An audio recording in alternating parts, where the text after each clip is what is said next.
My name is Jennifer Larson, and I am recording this video in response to EDOL 707, Assignment 1.3, Lead from the Heart, written by Mark Crowley. Mark Crowley's thesis for his book is that traditional leadership models are out of date and failing. Really, the modern workplace needs to implement a leadership model with heart at the center and make sure that their employees are engaged, inspired, and the leaders are valuing the assets and talents of their employees. There are a number of cases or pieces of evidence that support this thesis. I think most notably is the Conference Board's job satisfaction and employee engagement studies. These studies show that employees are becoming increasingly less satisfied with their jobs. However, it also shows that the more engaged employees feel, the more satisfied they are with their jobs. So how do you foster highly engaged workplaces? Mr. Crowley would say that you need to design challenging work assignments that provide for variation, inspiration, innovation. They also need to ensure opportunities for employees to take risks and to grow, and that leaders at every level need to make sure that they are authentically recognizing the hard work and effort of their employees, in addition to the success that would typically be rewarded in a traditional model.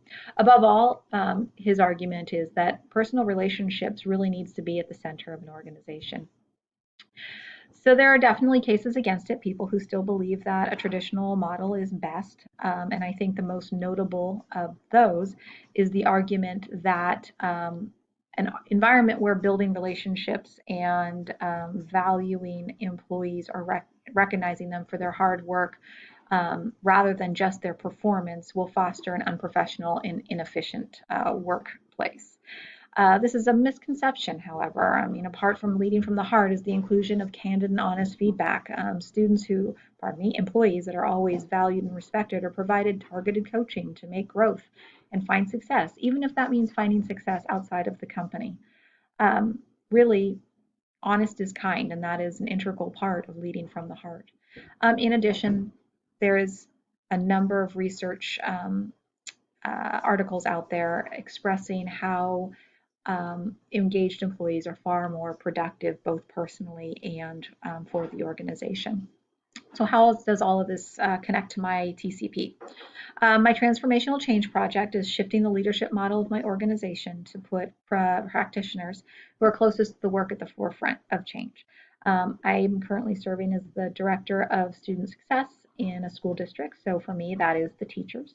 My project is to implement a teacher leadership team in which we build the leadership capacity, but also the desire for teachers to lead large-scale system reform.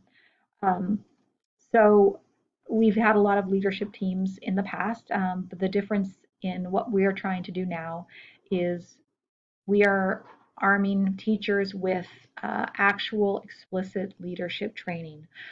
They are fantastic instructional leaders. They're fantastic leaders of student learning, but often teachers don't engage in leadership training or adult learning theory. And so this training is really going to focus on building their capacity to facilitate large and small group professional development, engage in difficult conversations with adults, build collaborative teams, lead data-driven discussions, and again, just implement strategies for meaningful adult learning at the same level of confidence they would with students.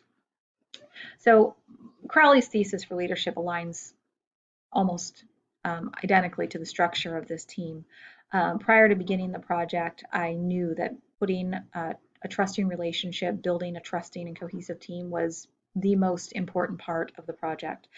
In order to do this, I took all of the teachers involved on a 2-day retreat that was designed 100% about building their relationships, connecting personally and professionally.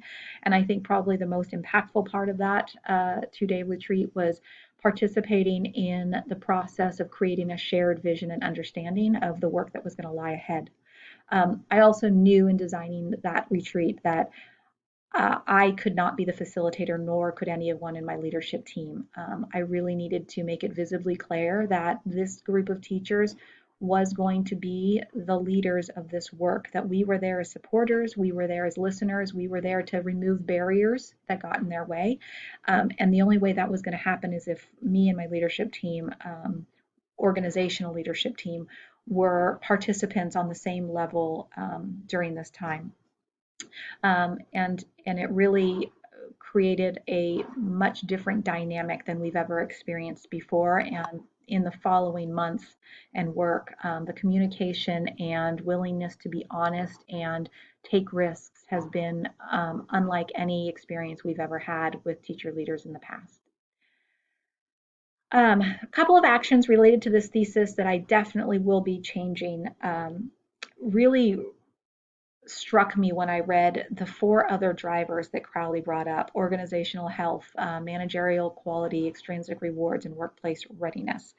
Um, while it's not the intent for our site leaders to lead this change, it is the intent of this project for teachers to have the leadership capacity to lead the change. I do need the site principals and administrators to be able to support and coach the teachers along the way. All 13 principals in our district are completely in favor and supportive of this project. However, I realize that we have not included them in the same level of leadership training. I think we took for granted that they had had leadership training in the past, and that wasn't the case. And now that we've implemented this group, it is very clear that our TLT members, our teacher leadership team members, are becoming increasingly more skilled at facilitating and leading discussions than our principals, and also are feeling much more confident with data analysis and how to share data than our principals. And that for that reason, it's hard for them to have the support, and for our principals to feel the confidence they need to feel to allow this time on their campuses. So for this, I'm implementing two strategies. First is this summer, the principals are all going to participate in a retreat very similar to TLT, the difference being that their focus will be on the understanding of the big picture of this project, not the nitty gritty details that the TLT people are working on. And then they'll also spend some time talking about their vision for the role that they will play in the project moving forward. And then the second strategy is that over the course of the 2021 school year, all principal meetings will have a segment of the meeting around updating them on the progress, the possible outcomes, the possible support and coaching that was going to be necessary in the upcoming month, and then also measures of growth to celebrate with their staff when they return to campus. I really liked Crowley's idea of rewarding the manager to provide a reward for the staff. And I think that's an exciting way for principals to feel like they're engaged and celebrating the work and a part of it. So that's my response, and thank you so much.